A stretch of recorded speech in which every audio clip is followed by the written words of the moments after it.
In this part, we are going to introduce how to create a dynamic block that can be rotated. For example, let's add a rotation parameter and action to this block. Double-click the block and click OK to open the block editor. And then select the rotation set in the ribbon parameter sets panel. Specify the start point and specify the radius of parameter. After setting the default angle as 180 degrees, the position of the parameter grip is confirmed here. Then put the label here.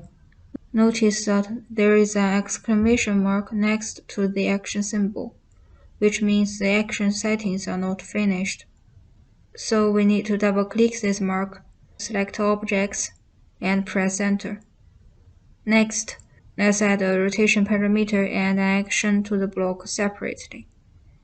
Select the rotation parameter in the ribbon parameters panel.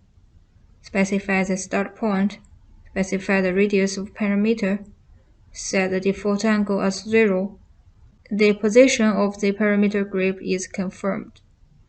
OK, put the label here and add one grip. Enter. Then select the rotation action in the ribbon action panel.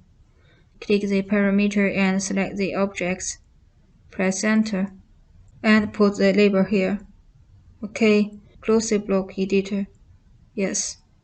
You can see in the current drawing, when I select this dynamic block, there are two parameter grips on it.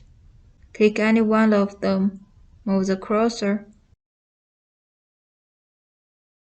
click, and the block is rotated easily.